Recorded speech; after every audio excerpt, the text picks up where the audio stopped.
Welcome back. Today I'm going to continue with my yeast experiment. As you know, I filled up some old yeast vials with wort and I added some material. I filled up some jars with wort and I placed them outside. 2 I placed under a fruit tree and 1 I placed outside just on the table. I left them overnight. In the morning I collected them. And then it was waiting for some activity, and we did get to have some activity. The one that I placed under the apple tree, it started to foam a little bit. But then pretty quickly I didn't see anything anymore. The foam settled down and then that was it. The one that I placed under the pear tree foamed really a lot. Also longer. So this is the jar from the pear tree. And this is after like 3 days. I have no idea what's living in there, but I do know that it's having a good time. It is very foamy. So I think I will put this on the stir plate soon. See if we can even get it more active. Yeah. But then the foam disappeared. It did leave a rim. You can see how much it foamed. Also needed to release some pressure, had to relieve some pressure. The one that I put on the table outside, it also showed some activity, but not the kind of activity that we want to see.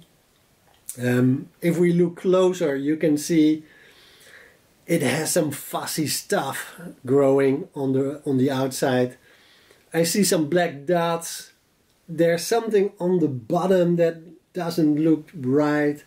There's even floating something white on top.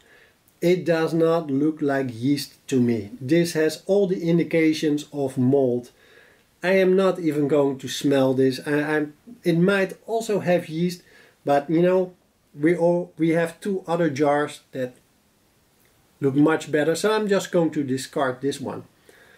The vials showed a lot of activity. Not all. The one that I added the flour showed a little bit of activity. The herbs that I put in the vial, nothing at all. Nothing.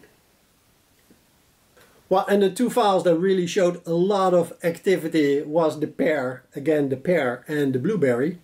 A little bit, you could expect that. You know, it has a lot of sugars, so it probably had a lot of organisms already on it having a party. It had so much activity that I really need to release some pressure a few times a day. I did not replace the cap with a balloon. At some point I thought maybe I need to do that, but it was okay just to open it every now and then. And then you can also smell. Because right now that's all what we have, you know, we can just use our senses. So I'm just going to, you know, how does it look? Does it look fuzzy? Does it have weird colors? Then I'm going to discard it. Does it look nice? Does it smell nice? And yes, this one and also the pear really. Of course it smelled like pear and it smelled like blueberry. But also a nice fresh smell. A little bit acidic. And I think I smelled some pizza dough as well. Which to me, you know, I relate the pizza dough smell with yeast. So I'm going to make a starter for this one. I start with a starter for this one. The second one is going to be the pear. We're just going to feed it some more malt extract and we're going to add oxygen. Because as you know, yeast actually gets most of its energy from oxygen. It's when we take away the oxygen and it goes into survival mode. And that's when it starts to consume the sugars. But it only gets like 1/10 of the energy. So it's working very hard, so it doesn't really want to multiply. So if we give it oxygen, that's when it's the most happy and yeah, we end up with the most yeast. So for that we need some aquarium equipment. Just a little air pump. This is the cheapest one that I could find. We don't need a big one. The smallest you can find will do the job. And another thing that we need is an aeration stone. And the nice thing with this aeration stone is that the holes are actually so small that it's going to filter the air for us. So we only end up with air and not any other organisms. You know, we already have enough in here. We don't need to introduce more. Although we are still in the Bob Ross phase, you know, there are no mistakes, just happy little accidents. But we're going to work as clean as possible. Not sterile. Maybe when we isolate a yeast string, that's when we really want to work very sterile. But I'm just going to work as clean as possible. And another thing that we need is an Erlenmeyer and a stir plate. This is, it's actually a little bit big. We could use a smaller one, but this is the one that I have, so this is the one that I'm going to use. So we start with 1.5 liter, that's sort of the minimum that we can use in this one. I'm just going to add everything we have in this vial. I'm going to put it on the stir plate for a few days, or as long as I think there's activity. So we start with our 1.5 liters. I already have my little magnet in there. And then we're going to add 150 grams of malt extract.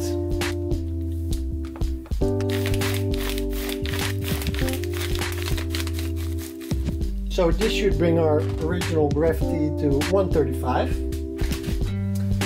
And then we bring it to a boil.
Now with the other vial I have a different plan.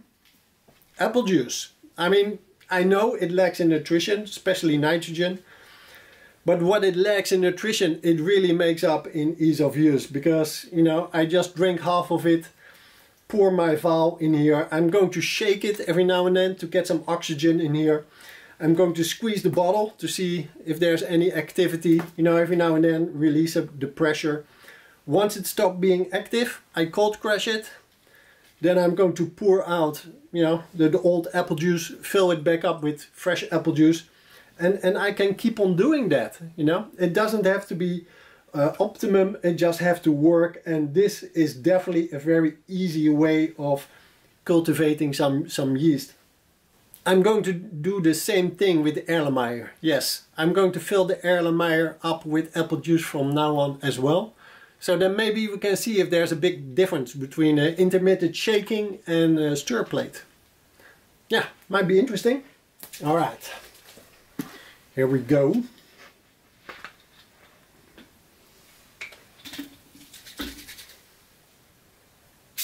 Oy. Well, it definitely is still active. That's nice.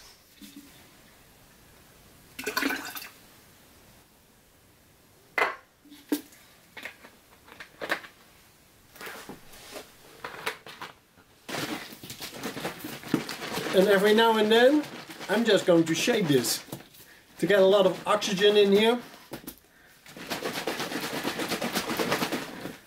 And once I start to see that the bottle is no longer squeezed, it means we have filled it up with CO2. So keep this room temperature, and yeah, I will keep you posted. So this is my cold crushed blueberry. It still has a nice color.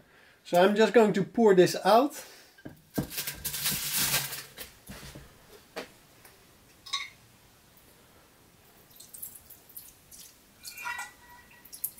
And then I'm going to fill this back up with apple juice.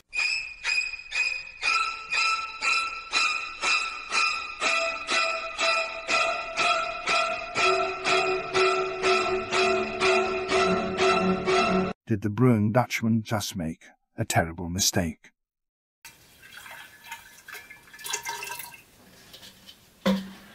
Right, we'll see. We have a little bit lesser volume. But put this back on the stir plate and then we will see.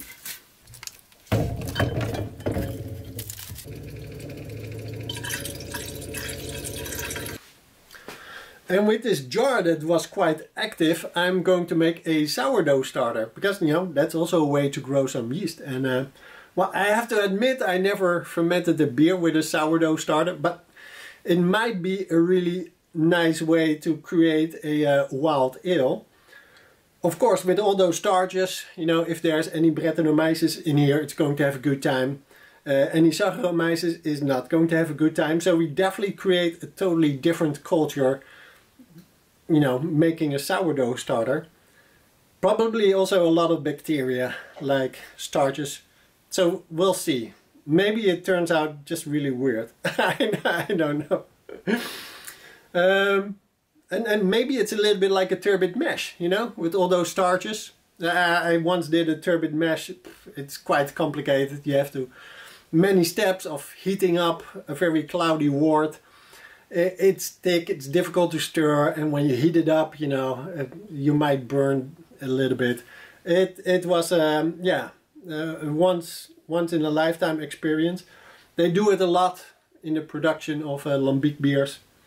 I might do it once again. But anyway, yeah, I'm very curious about this. I'm going to mix this 50-50 with flour. And then, well, once it starts being less active, I take out 1/3 and fill up the 1/3 with again a mixture 50-50 water and flour. I'm very curious. That's right. First, see how much this weighs. 0.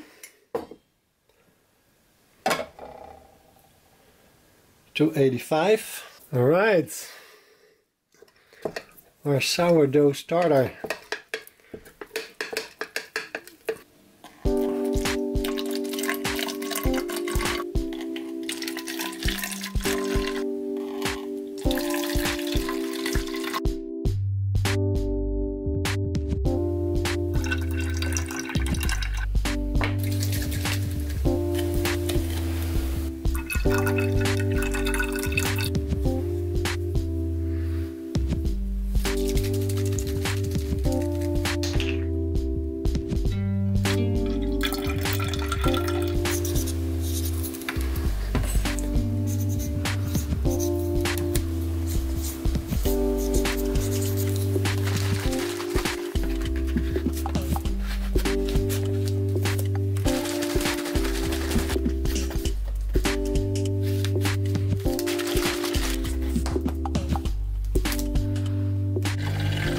Okay, well, my apple juice starter on the stir plate definitely looks different than when I had the malt extract. I mean, if foaminess is an indication of how well my yeast is doing, then well, it's doing less.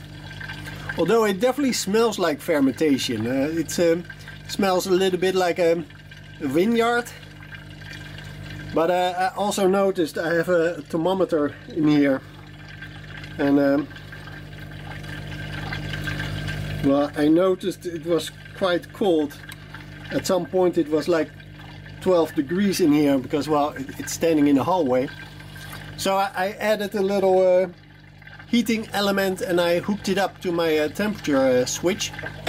So hopefully I will see better results tomorrow. This is day 1. Because yeah, I'm afraid I made a mistake. Well, at least my starter on the stir plate is on a decent temperature, but as you can see, there's just no foam.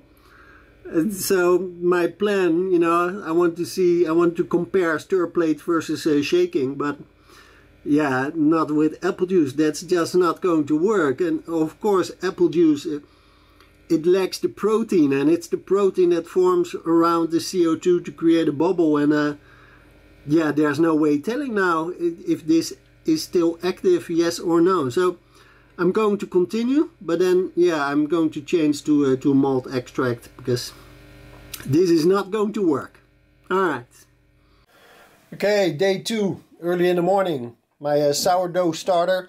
I can't say there's a lot of activity, but it did change a little bit in viscosity. It became sort of more liquid. And it looks a little bit creamy and small bubbles. So I think it's doing something, but I don't know how much. But my apple juice started definitely like yesterday, when I shake it.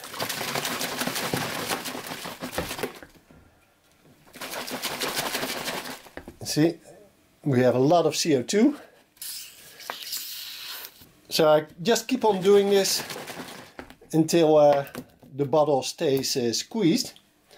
And with the little ones, well, my what is this one?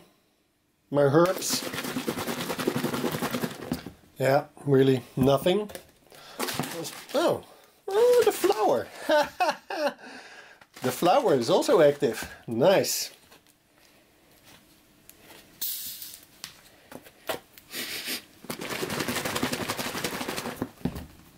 And this was the wild pear. Also became very active. It's very yeasty, this one. So we have a few starters going. Well, the herbs do smell nice, but it smells like herbs. The flour, how does the flour smell? Very fresh. Alright, well, I can't wait to get more of this. Will the brewing Dutchman ever cultivate enough yeast to ferment the beer he wants to brew from scratch? Was using apple juice a really big mistake? I guess we will find out in another episode of Brewing Beer the Hard Way.